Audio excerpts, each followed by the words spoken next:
자, 두 사람의 공통점 뭐죠? 두 사람 다 지금 징계를 받고 있다는 거죠. 그렇죠. 자, 그리고 또 이준석 전 대표 같은 경우는 지금 대구 출마설이 소설 나오고 있습니다. 맞아요. 네. 지금 노원의 공천을 안 받을 경우에 지금 노원 공천 여부에 여러 가지 논란이 있지만 만약에 공천되지 않을 경우는 본인 아버지의 고향인 대구.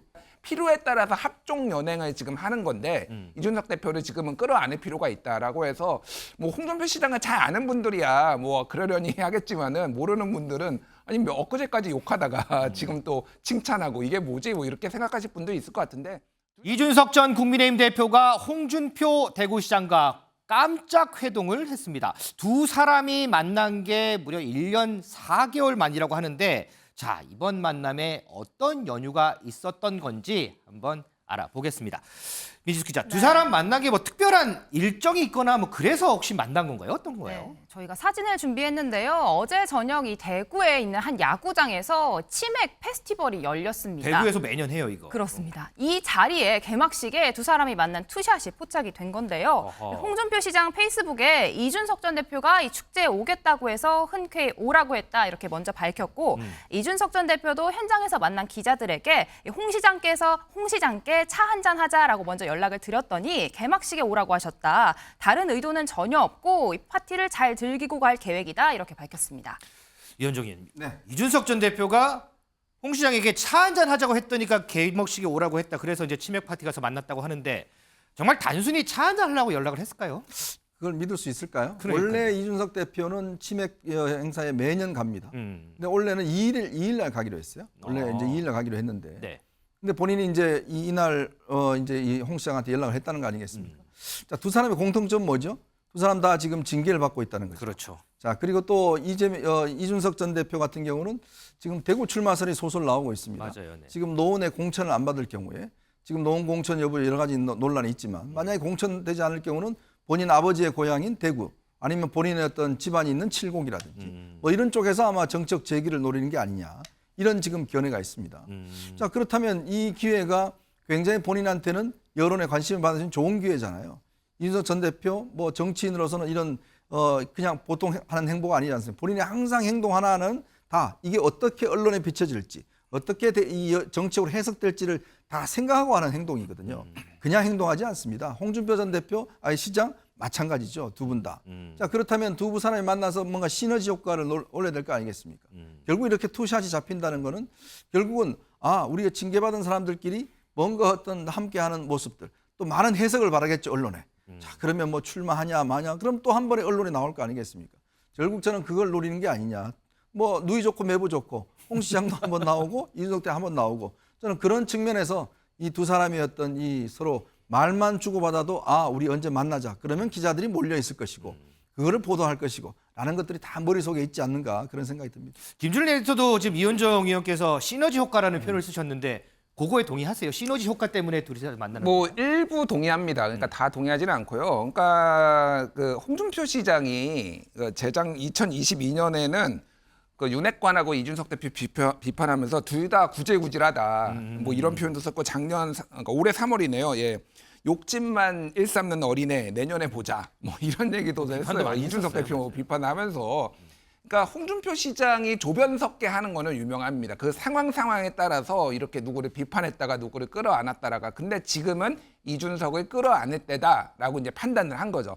왜요? 지금 그러니까 윤석열 정부에 대해서 최근에 홍준표 시장이 비판의 목소리를 올린 거는 본인이 고문해서 이제 뭐 해촉된 것도 있고, 네네. 그리고 이를테면은 최근에 이제 홍범도 장군 흉상 이전과 관련해서 완전히 처음으로 좀 유력 정치인 중에서 가장 강하게 다른 목소리를 냈잖아요. 맞아요. 그러니까 이거 문제가 있다라고 지금 이 윤석열 정부의 방향성에 대해서 상당히 의구심을 가지고 있다. 그거는 본인의 정치적 입지를 또 높이려는 뭐 이런 차기 대선까지 보는 그런 거거든요. 그러니까 필요에 따라서 합종 연행을 지금 하는 건데 이준석 대표를 지금은 끌어안을 필요가 있다라고 해서 뭐 홍준표 시장을 잘 아는 분들이야 뭐 그러려니 하겠지만은 모르는 분들은 아니 뭐 엊그제까지 욕하다가 지금 또 칭찬하고 이게 뭐지 뭐 이렇게 생각하실 분도 있을 것 같은데 둘 다 언론에도 뭐 많이 나오고 그리고 내년 총선에 조금 뭐 힘을 조금 이제 과시하려는 뭐 이런 다목적 포석이 아닌가 그렇게 그럼 보여집니다.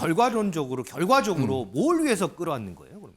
아니 그러니까 자신의 정치적 입지인 거죠. 그러니까 윤석열 입지를 정부가 위해서? 지금 뭐 제가 구체적인 수치는 말씀 안 드리겠지만은 대통령 지지율이나 이런 것들이 지금 상당히 안 좋아요. 지금 여러 가지 이제 후쿠시마 오염수나 지금 홍범도 장군 논란 뭐 이런 것들이 있는데 여기에서는 이제 다른 목소리를 내야 되겠다라는 전략적인 판단이 지금 들어간 거죠. 그러니까 어차피 홍준표 시장의 머릿속에는 2027년 대선입니다. 그러니까 지금은 지금 윤석열 대통령과 윤석열 생각을 같이 쫓아갈 필요가 없다라고 판단을 한 거죠. 그러면은 최대한 반 윤석열과도 어느 정도 거리를 좀 유지를 하면서 적절하게 세력을 만들 필요도 있다. 뭐 이런 식의 조금 장기 포석으로 좀 봐야 될 것 같아요. 장기 포석. 와, 너무 장기 아닙니까? 조금 전에 이현정 의원께서 이제 총선 얘기 잠깐 해주셨는데 지금 국민의힘에서 당협위원장 인선을 속속하고 있어요. 그런데 이준석 전 대표가 출마하려는 노원병은 지금 공석으로 둔단 말이죠. 그렇죠. 그래서 일각에서는 이거 이준석 전 대표에 대한 배려다라는 그런 표현도 나오는데 그런가요, 이게? 그러니까 이제 어떤 시각에서 보느냐에 따라서 입장이 다를 겁니다. 한편에서는 배려다라고 할 수 있을 것이고 또 한편에는 고사작전이 아니냐 고사작전. 이런 게 있죠. 왜냐하면 지금 이준석 전 대표 징계가 풀리는 게 아마 내년 초일 겁니다. 맞아요. 예. 그러면 이게 아주 굉장히 급박하죠. 선거를 하기가. 네. 자 그러면 본인이 지금 노원병에서 뭔가 뛰어야 되는데 지금 이제 공천을 주지 않으면 그러면 그때 돼서 뭐 이러저러 하지도 못하고 출마할 수도 없는 뭐 이런 상황이 돼버리면 이게 이제 고사 작전이라고 보는 거고요. 그러니까 이제 국민의힘 지도부가 마지막까지 이제 공천 출든 말듯 하다가 그냥 안 줘버리는. 네. 아니면 이제 하다가 줘버리는. 뭐 이런 이제 현상이 되면 본인으로서는 굉장히 힘들어지겠죠. 자 이제 그러니까 이제 그런 관점에서 보면 고사 작전이고 그 한편에서 보면 아 이거 비워뒀다. 언제든지 당신이 와라. 라는 측면에서는 이제 배려라고 볼 수가 있는 거고. 근데 아마 이준석 대표도 지금 생각이 복잡할 겁니다. 왜냐하면 지금 노원에서 몇 번 떨어졌잖아요. 네. 근데 과연 그럼 다음에 나와서 당선될 가능성이 있을까라는 데 대한 것들 이게 이제 계산에 있을 거예요. 그렇다면 본인은 어떻게 하든지 진짜 물구나무를 서서라도 지금 다음 국회는 들어가야 되거든요. 그렇지 않으면 더 이상 밖에 나가면 이제 정치적 의미가 없습니다. 그렇다면 본인이 뭔가 확실한 곳, 뭔가 할 수 있는 곳 그런 걸 좀 찾아야 되거든요. 저는 그래서 아까 말씀드렸듯이 대구를 이야기를 한 겁니다. 그러니까 만약 당 지도부가 공천을 주지 않는다 그러면 정말 무소속이라도 아니면 신당을 창당해서라도 뭔가 대구에서 또 대구 같은 가면 고향 그 아들이라고 해서 좀 뭔가 품어주는 그런 또 있지 않겠습니까? 뭐 그런 것들. 그래서 지금 대구 동굴 원래 뭐 지금 그쪽 지역에 여러 가지 뭐 썰이 나오고 있습니다. 이제 그런 어떤 여러 가지 이제 상황이기 때문에 아마 본인도 지금 계속 이제 말로는 노원에 집중하고 싶다고 그러지만 또 한편으로는 다른 포석도 지금 하면서 슬쩍슬쩍 하는 그런 상황이 아닌가 싶습니다. 그럼 이현정 의원님 개인적인 생각에서 배려와 고사작전 어느 쪽에 무게를 좀 더 저는 아마 두시겠어요? 당 지도부가 이준석 대표를 공천 배제하기는 좀 어렵지 않겠는가. 왜냐하면 그렇게 되면 뭐 신당을 창당할 수도 있고 또 거기에 따르는 세력도 있고 이게 되면 또 표가 갈려질 수가 있거든요. 뭐 되레 사실은 이제 마지막에 품어안는 뭐 그런 전략을 쓸 가능성은 저는 굉장히 높다는. 왜냐 내년 총선 그렇게 여당한테 만만치 않거든요. 네, 알겠습니다. 임재 변호사 이제 총선 얘기가 나와서 그런데 지금 김종인 전 비대위원장이 요즘에 이제 특종인들 막 거론하면서 총선 관련해서 이렇게 언급을 하더라고요. 특히 이제 이준석 전 대표 같은 경우에는 공천을 못 받아도 무소속이라도 출마할 거다 이런 예상 내놨는데 다른 특정인들도 언급한 사람들이 있을까요? 네, 선거가 다가오긴 다가오고 있는 것 같습니다. 이제 김종인 전 비대위원장이 입에도 또 죽중을 하게 되는데요. 네. 이준석 전 대표에 대해서는 당에서 노원병에 좀 공천을 해주는 게 맞지 않겠냐는 의견을 표하면서도요. 결국 최종적으로는 당 지도부가 결정할 문제이다 이렇게 또 의견을 밝힌 바 있습니다. 네. 이준석 전 대표가 국회의원 신분이 아님에도 불구하고 당 대표까지 지냈고 사실 국민 전체로 보면은 상당히 인지도가 높잖아요. 인지도가 그렇기 때문에 이런 부분 당에서 이 역할에 대해서 책임에 대해서 좀 인정해줘야 되는 것이 아니냐 이런 언급도 있었고요.